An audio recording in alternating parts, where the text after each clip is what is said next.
இஸ்ரேலோட ஆயுதங்களை வாங்கி சவுதி அரேபியாவும் கத்தாரும் பயன்படுத்துதாங்க.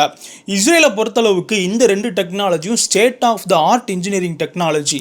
இவ்வளோ முக்கியமான டெக்னாலஜியை இஸ்ரேலை அங்கீகரிக்காத ரெண்டு அரபு வளைகுடா நாடுகள், அதையும் தாண்டி இஸ்ரேல் கூட ஆப்ரஹாமிக் அக்கார்ட் அப்படின்னு டொனால்ட் ட்ரம்ப் கொண்டு வந்த ஒப்பந்தத்திலையுமே இந்த ரெண்டு நாடுகளும் இல்லை.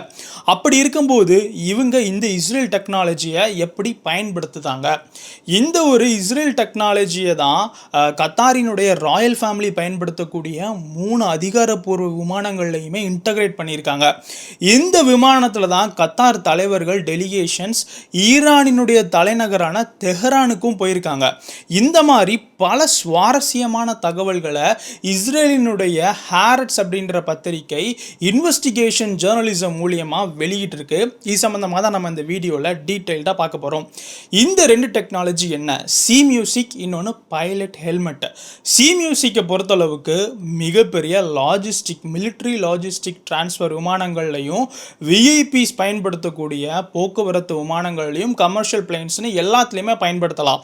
இந்த டெக்னாலஜி என்ன அப்படின்னா மேன் பேஸ்டு மிசைல்ஸ், அதாவது மேன் பேட்ஸ்லேருந்து மனிதர்கள் தோளில் சுமந்து ஏவக்கூடிய ஏவுகணைகள் இருக்குல்ல, அந்த ஏவுகணைகள்லேருந்து ஃப்ளைட்ஸை பாதுகாக்கக்கூடிய ஒரு சிஸ்டம் தான் இந்த சி மியூசிக். இதிலிருந்து வரக்கூடிய ஒரு விதமான விஷயம் அந்த ஏவுகணையை குழப்பி வேற பக்கத்துக்கு அனுப்பி விட்டுரும். இதனால் அந்த ஏவுகணையினுடைய சென்சாரால் இலக்கினுடைய வெப்பத்தை உணர முடியாது. அதனால் அது டைவர்ட் ஆயிரும். இந்த ஒரு முக்கியமான டெக்னாலஜியை தான் கத்தாரினுடைய 3 ராயல் ஃபேமிலி விமானங்களில் பயன்படுத்துதாங்க. இந்த டெக்னாலஜியை பயன்படுத்தி தான் அவங்க ஈரானினுடைய தலைநகர் தெஹ்ரானுக்கும் பயணம் பண்ணியிருக்காங்க. இந்த ஒரு தகவல் இப்போ வெளியாயிருக்கு. ரெண்டாவது, பைலட்டினுடைய ஹெல்மெட்டு. இந்த பைலட்ஸ் ஹெல்மெட்டை பொறுத்தளவுக்கு சவுதி அரேபியா பயன்படுத்தக்கூடிய அமெரிக்க தயாரிப்பான F-15 விமானம், அதே நேரத்தில் கத்தாரினுடைய F-15 விமானம், இந்த ரெண்டு விமானங்கள்லையுமே இன்டகிரேட் பண்ணியிருக்காங்களாம். இந்த ஹெல்மெட்டை பொறுத்தளவுக்கு பைலட்டு தனக்கு பக்கத்துலேயோ சைட்லேயோ பின்னாடி வரக்கூடிய எதிரி விமானங்கள் ஏவுகணைகளை தாக்கணும் அப்படின்னா முழுசாக ஃப்ளைட்டை திருப்ப வேண்டாம். அதுக்கு பதிலாக ஹெல்மெட்டை திருப்பி அந்த ஒரு இலக்கை பார்த்தாலே போதும், அவர் ட்ரிகர் பண்ணக்கூடிய ஏவுகணை அந்த இலக்கை கச்சிதமாக அழிக்கும். அதையும் தாண்டி ஃப்ளைட்டு எவ்வளோ உயரத்தில் பறக்குது, எதிரிகளினுடைய ஏதாவது நடமாட்டம் பக்கத்தில் இருக்கா அப்படின்னு எல்லா விதமான தகவல்களையும் ஃப்ளைட்டுகளிலிருந்து காக்பிட்டில் பார்க்க வேண்டாம், இந்த ஒரு ஹெல்மெட்லேயே பார்த்துக்கிடலாம். இந்த ரெண்டு முக்கியமான டெக்னாலஜியை தான் இஸ்ரேல் வந்துட்டு சவுதி அரேபியாவுக்கும் கத்தாருக்கும் ஷேர் பண்ணியிருக்காங்க. நேரடி உறவு இல்லாத போது இது எப்படி சாத்தியம்? அமெரிக்க வழியாக இந்த டெக்னாலஜி டிரான்ஸ்ஃபர் அப்படின்றது சவுதி அரேபியாவுக்கும் கத்தாருக்கும் நடந்திருக்கு. அமெரிக்காவினுடைய F-15 விமானங்கள்னு நம்ம பார்த்தோம்.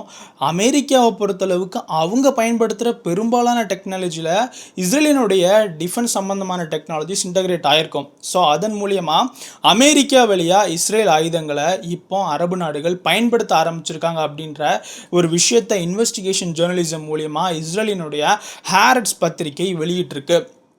இந்த ஒரு பத்திரிகையும் தாண்டி இஸ்ரேலுக்கான அமெரிக்க தூதர் என்ன சொல்லியிருக்காரு அப்படின்னா, UAE, அதாவது துபாயை உள்ளடக்கி ஐக்கிய அரபு அமீரகம் இஸ்ரேலுடனான ஆப்ரஹாமிக் அக்கார்ட் ஒப்பந்தத்தில் கையெழுத்து போட்டிருக்காங்க. UAE, பஹ்ரைன் மாதிரியான நாடுகள்லாம் இந்த ஒப்பந்தத்தில் சேர்ந்து இஸ்ரேல் கூட தூதரக உறவுலையும் இருக்காங்க. இதனால் என்ன ஒரு பயன் அப்படின்னா, ஈரானினுடைய ஏவுகணைகள் ட்ரோன்கள்லேருந்து ஐக்கிய அரபு அமீரகத்தை பாதுகாக்கிறதுக்கு இஸ்ரேலின் அயன் டோமை இஸ்ரேல் அனுப்பி வச்சிருக்கு. அந்த அயன் டோமுக்கு தேவையான பேட்டரிஸ், அதை இயக்கக்கூடிய இஸ்ரேலிய வீரர்களும் UAEல டெப்ளாய் பண்ணப்பட்டிருக்காங்க.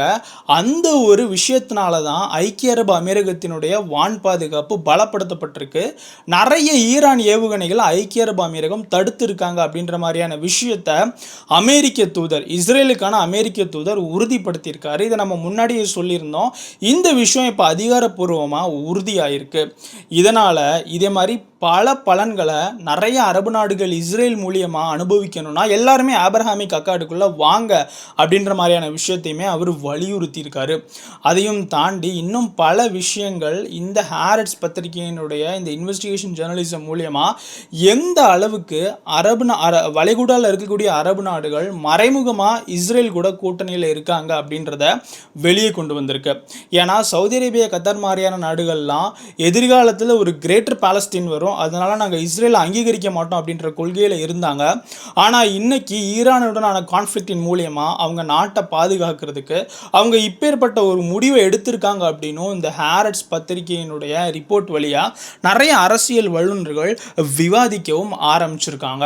ஏன்னா நார்மலான டெக்னாலஜியை கொடுத்தா கூட பரவாயில்ல, ஸ்டேட் ஆஃப் த ஆர்ட் டெக்னாலஜியை எதிரி நாடுகளுக்கு இஸ்ரேல் கொடுக்க அப்படின்னா அப்போ அவங்க டோருக்கு பின்னாடி நல்ல உறவில் இருந்துக்கிட்டு இருக்காங்க.